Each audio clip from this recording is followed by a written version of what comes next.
எல்லாம் ரெடியா இருக்கு டாக்டர். பேஷண்ட் எல்லாம் வந்துட்டாங்களா? வந்துட்டாங்க டாக்டர். உட்கார வச்சுட்டீங்களா?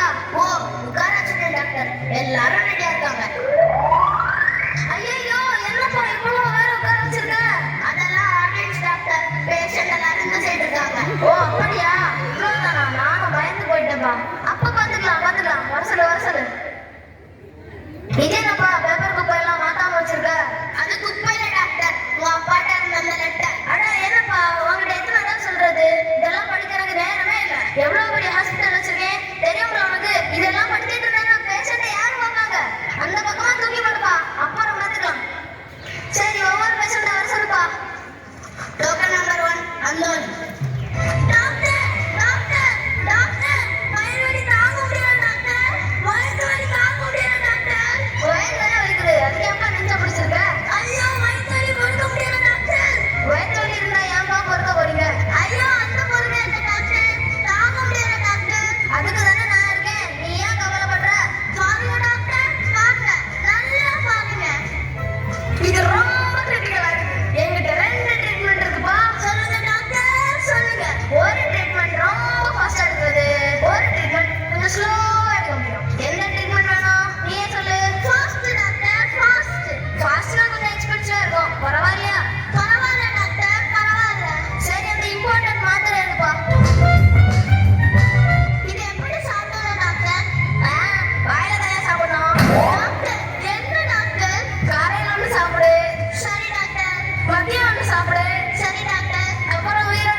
இருப்பா, நான் பாத்துக்கிறேன்ப்பா.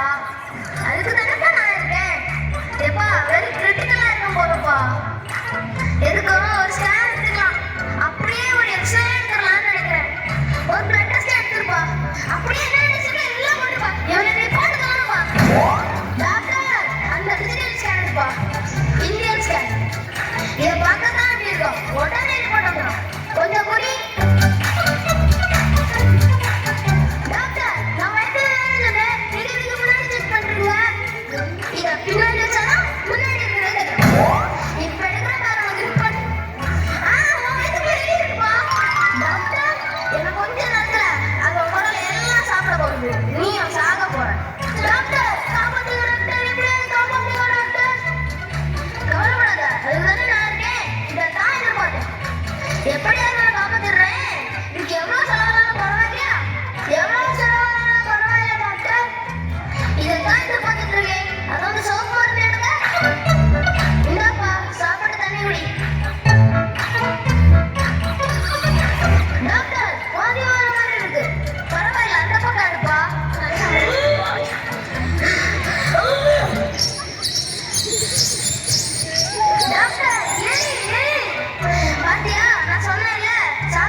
ஐயோ, அந்த இடம் இல்லப்பா.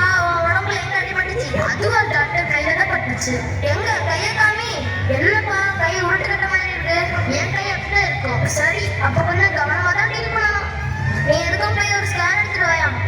சரி டாக்டர், போய் எடுத்துட்டு வரேன்.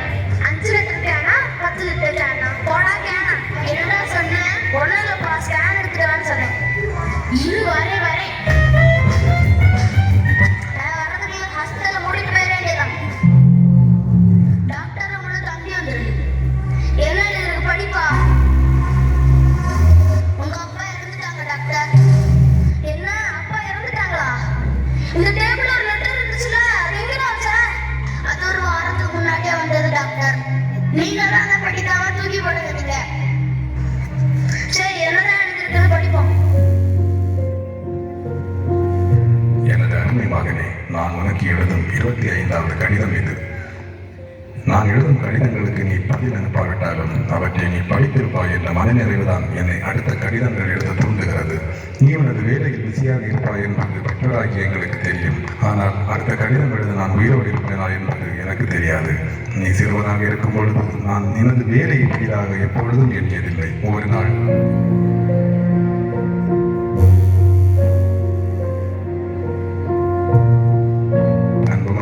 நீ உயர்ந்த இடத்தில் இருக்கிறாய் என்பது எங்களுக்கு மிகவும் மகிழ்ச்சி. ஆனால் உன்னை இவ்விடத்திற்கு கொண்டு சென்ற ஏணியாகி எங்களை ஒரு முறை திரும்பி பார்க்க மாட்டாயா என்ற ஏக்கம் எங்களுக்குள் இருக்கிறது.